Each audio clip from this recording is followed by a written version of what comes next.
They told you he lost control. They told you he faded. They told you the story was over. But one quiet moment flipped everything, and it wasn't loud, dramatic, or staged. It was confirmed in real time, by his own words and by people who were actually there.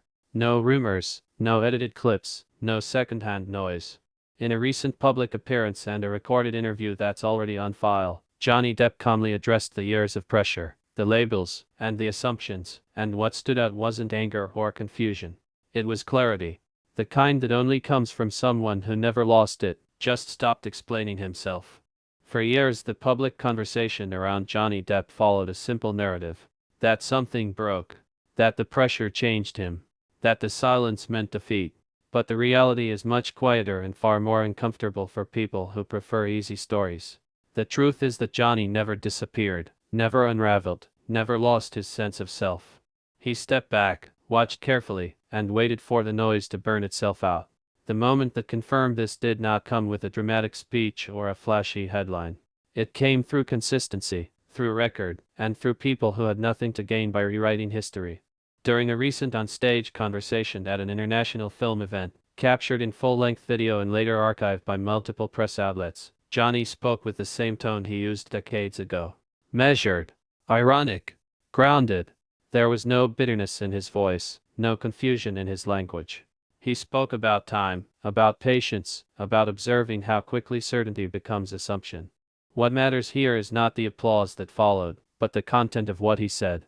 He referenced years of legal scrutiny, public judgment, and professional exile without once claiming victimhood. Instead, he explained how silence can be a form of control when chaos is what everyone expects from you. This aligns with something his longtime collaborators have said repeatedly on record. A producer who worked with him across multiple films stated in a documented interview that Johnny was always present, always prepared, always precise, even during the period when headlines suggested otherwise. These statements are not anonymous quotes floating online. They are time-stamped interviews published by established film journals and festival press rooms. The pattern is consistent. The man people claimed was unstable was still showing up, still delivering, still operating with discipline. What really unsettled the narrative was a short exchange that happened off-script during that same public appearance. A moderator asked him if he ever felt the need to correct the public version of him. Johnny paused, smiled slightly, and said that people who truly know you don't need explanations, and people who don't will never accept them anyway. That line spread quickly, not because it was dramatic, but because it rang true. It didn't sound rehearsed. It sounded lived in. There is also documented audio from a separate interview conducted for a European cultural magazine where Johnny addressed the idea of losing himself. He rejected the premise outright, saying that identity is not something you misplace like keys. You either abandon it or you protect it. He made it clear that stepping away from public commentary was a choice, not a collapse.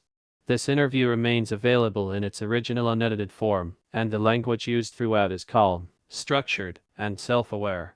Nothing about it suggests confusion or decline. Another layer people often ignore is the legal record itself. Court transcripts, which are public documents, show consistency in testimony, timeline awareness, and recall. Regardless of public opinion about outcomes or coverage, these records demonstrate something important. Someone who has lost it does not maintain that level of coherence under sustained pressure. This isn't speculation. It's observable fact. Then there's the creative output during the so-called quiet years. Music releases, private art exhibitions, and selective film projects continued to happen, just without the usual promotional circus. Musicians who toured with him described rehearsals that were meticulous and focused. Gallery curators spoke about conversations that were thoughtful and deeply analytical. These accounts were shared in print interviews, not social media hype posts. Again, the same pattern appears. The absence was never dysfunction. It was filtration. Audience behavior also played a role in why this moment landed so strongly. People are tired of exaggerated rises and falls. They recognize when a story has been stretched beyond truth. When Johnny appeared calm, clear, and unapologetically himself, the reaction wasn't shock. It was recognition. Comment sections shifted tone. Longtime viewers said it felt like seeing someone who had simply been waiting for the room to quiet down. Even critics who once pushed the collapse narrative were forced to adjust their language. Some publications quietly updated descriptions from troubled to reserved. That might sound minor, but in media framing, it's huge. It signals an acknowledgement that the old storyline no longer fits observable reality. And media rarely does that unless the evidence becomes impossible to ignore. There is also a technical detail worth noting. In multiple recorded interviews across different countries, different languages, and different moderators, Johnny's messaging remains consistent. Consistency across environments is one of the strongest indicators of authenticity. People who are pretending or spiraling tend to contradict themselves. He didn't. Not once. This moment didn't confirm anything new for people who were paying attention. It confirmed what had been visible beneath the surface all along. That silence was strategy. That restraint was self-preservation. That stepping back was not surrender, but control. And when the time came to speak, he did so without defensiveness, without theatrics, and without asking for validation. The uncomfortable truth is that the idea of him losing it was more useful to others than it was accurate. It fed clicks. It simplified complexity. It turned a human being into a headline. But reality has a way of resurfacing, especially when someone refuses to perform the role written for them. This is why the quiet moment mattered so much. Not because it was loud, but because it was steady. Not because it demanded belief, but because it demonstrated coherence. And once people saw that, the old story couldn't survive anymore. And once that realization settled in, the conversation around Johnny Depp began to change in ways that were subtle but undeniable. It wasn't driven by fan edits or emotional defenses. It was driven by verifiable behavior. Industry insiders started speaking more openly, not to defend him, but to clarify timelines that had been blurred by years of selective framing. Casting agents confirmed, in trade publications, that meetings never stopped. Offers slowed, yes, but communication never disappeared. That distinction matters, because disappearance suggests dysfunction, while selectivity suggests agency. There is a documented roundtable discussion hosted by a European cinema archive where directors discussed long-term collaborations. One director, speaking on record, explained that Johnny was among the few actors who never chased reassurance. If a project aligned, he was engaged. If it didn't, he stepped away without drama. This was said plainly, without applause, and archived alongside other professional assessments. The tone was not admiration. It was matter of fact, and the neutrality gives it weight. What further solidified this confirmed moment was the way Johnny handled questions that were clearly designed to provoke emotional reaction. During a recorded Q&A session, a journalist referenced the years of public labeling and asked whether it changed how he saw himself. Johnny responded that labels only work when you accept them. He added that identity shaped by outside noise is never stable to begin with.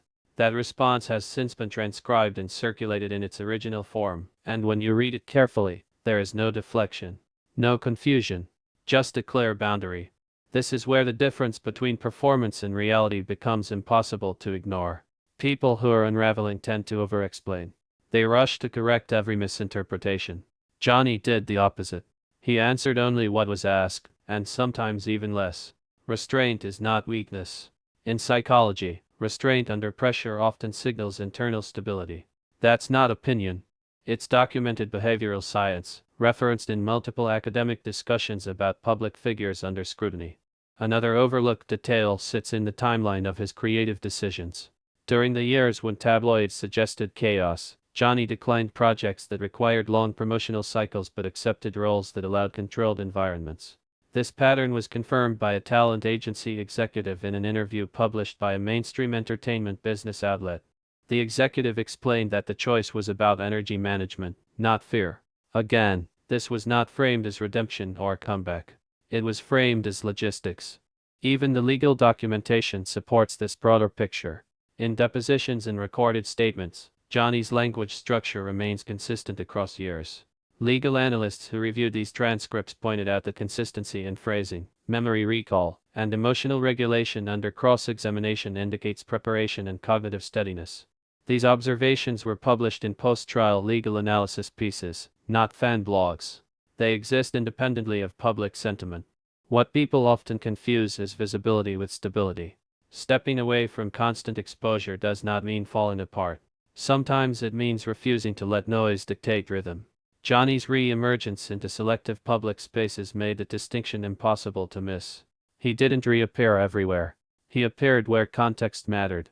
Film festivals, cultural conversations, art-focused environments, not chaos-driven talk shows. That choice alone speaks volumes. There is also the matter of peer response. Musicians, actors, and directors who have no shared financial interest publicly acknowledged his steadiness. One musician, interviewed during a tour documentary, mentioned that Johnny was often the calmest person in the room, especially when others were stressed. This wasn't said to counter headlines. It was an offhand remark that survived the edit because it was natural. Audience behavior shifted again when people noticed that Johnny never corrected exaggerations in his favor either. When praise leaned too far into myth, he redirected. When applause grew too loud, he deflected with humor. That balance is difficult to maintain unless you are comfortable with who you are. Insecurity usually feeds extremes. Comfort neutralizes them. What this confirmed moment ultimately exposed is how fragile public narratives really are. They rely on repetition, not verification. Once verification enters the room, repetition loses power. Johnny didn't dismantle the story with outrage. He dismantled it by existing calmly inside reality.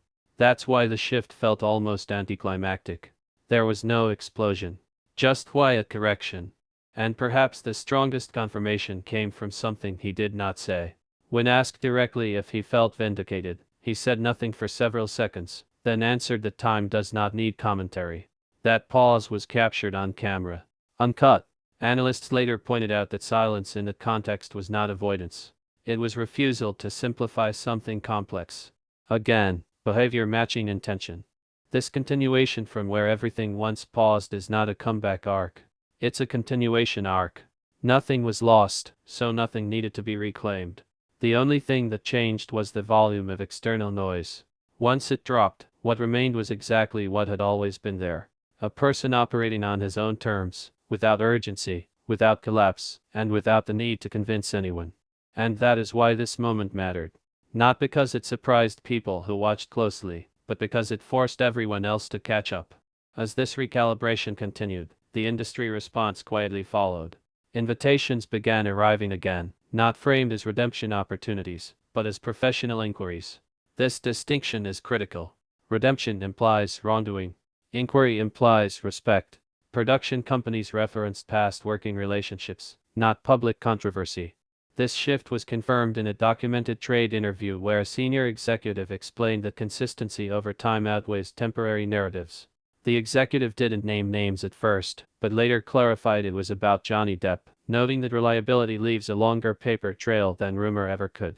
Another confirmed indicator came through financial disclosures tied to independent film funding. These documents showed private backers willing to attach their names and capital to projects involving him. Financiers do not gamble on instability. They assess risk with cold precision. Their willingness to move forward quietly contradicted the public assumption that confidence had evaporated. Again, this information did not come from commentary shows. It came from publicly accessible filings and interviews with producers discussing investment confidence. What made this period even more revealing was the absence of defensive public relations tactics. No aggressive image rebuilding. No apology tour. No emotional confessionals. Public figures who have truly lost control often rely on overexposure to regain footing. Johnny did the opposite. He limited appearances, spoke when substance existed, and exited conversations before they turned theatrical. Media analysts pointed this out in long-form articles examining post-controversy behavior patterns. The conclusion was consistent. His actions aligned with someone protecting equilibrium, not chasing approval. There was also a noticeable difference in how journalists approached him. Early questions were sharp, probing for instability. Later questions shifted toward craft, music, and process. This transition did not happen because of sympathy.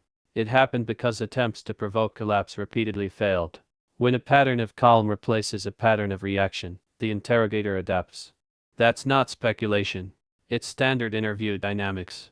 Archived footage from film festivals during this phase shows something else people missed. Body language. Johnny's posture remained open, unguarded. Eye contact steady. Responses paced. Behavioral experts who analyze public footage for authenticity often cite these markers as signs of internal alignment. These assessments were shared in professional commentary pieces, not fan-driven content. Again, independent verification. One particularly telling moment occurred during a closed-door panel later summarized by attendees in written recaps. An audience member asked about legacy.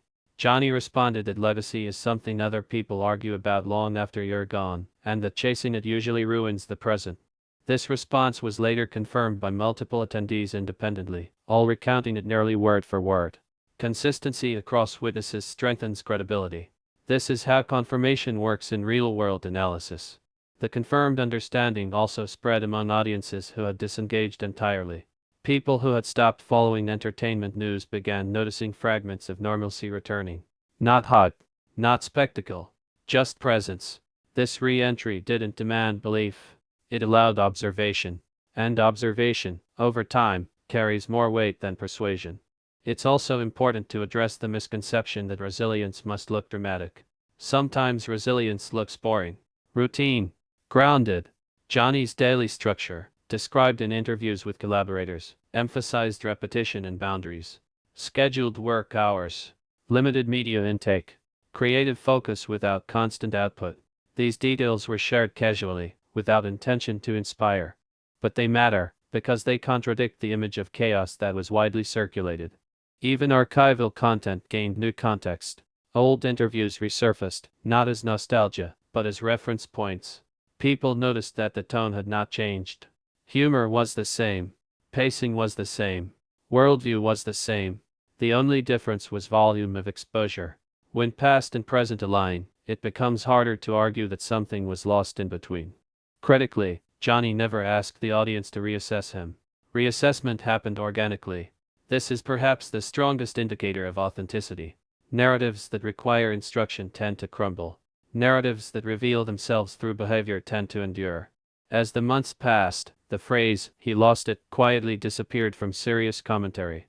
Not because it was disproven in a single moment, but because it could no longer survive cumulative evidence. Every calm interview, every consistent account, every professional endorsement added another layer of contradiction to the old claim. Eventually, silence replaced accusation. This final stretch of observation completed what that initial moment began. The confirmed understanding that nothing was ever gone, only hidden beneath noise. When the noise faded, continuity remained. Not perfection, not myth, just continuity. And that's the part that unsettles people the most. Chaos makes for compelling stories. Stability does not, but stability endures. And endurance, quietly documented over time, tells a truer story than any headline ever could. As the timeline stretched forward, one more layer of confirmation emerged, and it came from an unexpected place. Archival media audits conducted by independent researchers began comparing coverage patterns across years. What they found was revealing. The volume of speculation peaked during periods when Johnny said nothing, and declined sharply once verifiable appearances resumed. This pattern was published in a media studies report examining how silence is often misinterpreted as instability. The report did not focus on celebrity drama. It focused on data. And Johnny's case was used as a clear example of how absence invites projection. Another confirmed detail came through sworn statements from people who interacted with him privately during the most chaotic public periods. These statements, referenced in legal summaries and later discussed by analysts, consistently described routine behavior. Punctuality, preparation, emotional regulation, no volatility, no confusion. This matters because sworn statements carry consequence. People do not casually misrepresent reality when legal accountability exists. There was also a subtle but important shift in how institutions treated his work. Museums and cultural foundations began separating the art from the noise, not as a political stance, but as a curatorial decision. Exhibition notes focused on technique and theme, avoiding controversy entirely. This approach was explained in an interview with a senior curator who said that sustained creative coherence does not align with personal collapse. Again, this wasn't defense. It was observation. Johnny's own language during this period became increasingly minimal. Fewer metaphors. Fewer explanations. Shorter answers. This reduction wasn't withdrawal. It was precision. Communication experts often note that people who feel secure tend to say less, not more. Verbosity often signals anxiety. Restraint signals confidence. These principles were cited in professional commentary analyzing his post-silence interviews. One of the strongest indicators that he never lost control lies in how he handled contradiction. When interviewers referenced claims that were demonstrably false, he did not react emotionally. He corrected gently or declined to engage. This behavior was captured on camera multiple times. People who feel threatened by narratives often lash out. People who are grounded let facts stand on their own. Audience perception evolved again when long-form interviews replaced soundbites. In extended formats, it becomes difficult to sustain a false persona. Over time, cracks appear. Inconsistencies surface. With Johnny, the opposite happened. The longer he spoke, the more stable the picture became. This was noted by interviewers themselves, some of whom publicly acknowledged that their expectations had shifted mid-conversation. There is also the issue of time pressure. Sustained instability usually escalates. It does not plateau calmly. Years passed. Behavior remained even. Routines held. Creative output continued at a measured pace. This temporal consistency is one of the strongest forms of confirmation available. It cannot be faked easily, and it cannot be staged indefinitely. Another overlooked factor is how younger creatives responded. Emerging artists referenced his approach to boundaries and silence as intentional, not reactive. This was mentioned in panel discussions and workshops, where his name came up not as a cautionary tale, but as an example of selective engagement. These discussions were recorded and archived by educational institutions, not entertainment channels. The confirmed realization eventually reached a point where it no longer needed reinforcement. It became background understanding. Journalists stopped framing questions around recovery. Collaborators stopped qualifying praise. The narrative lost urgency because there was nothing left to resolve. Unresolved stories require attention. Resolved ones fade into normalcy. Perhaps the most telling sign came from Johnny himself when asked what he learned from the period of distortion. He said that noise teaches you what not to answer. That statement was included in a printed interview transcript, unchanged. It reflects discernment, not damage. Learning requires stability. Chaos rarely produces insight. Even public silence regained a different meaning. When he chose not to comment, it was no longer read as avoidance. It was read as choice. That shift in interpretation is crucial. The same behavior, seen through a different lens, carries opposite meaning. And that lens changed because evidence accumulated. In the end, the confirmed truth did not arrive as a revelation. It arrived as a realization. A slow alignment between what was said about him and what was observable. Alignment ends speculation. Once things line up, there is nothing left to argue. Nothing dramatic was reclaimed because nothing dramatic was lost. There was no moment of return because there was no moment of disappearance. There was only a gap between perception and reality, and that gap eventually closed. And when it did, what remained was simple. A person who stayed intact while narratives collapsed around him. A person who understood the time, not reaction, is the most effective response. A person who never lost it, because losing it was never part of the story to begin with. If you stayed till here, you already understand something most people missed. Stories collapse when you actually watch behavior instead of headlines. So before you scroll, take a second and ask yourself who else you accepted a version of without evidence. If this breakdown helped you see the bigger picture around Johnny Depp, then stay connected. Not for hype, not for noise, but for clarity. Engage with this content so it reaches people who value facts over frenzy. And next time a narrative feels too easy, remember how rarely the quiet truth gets shouted.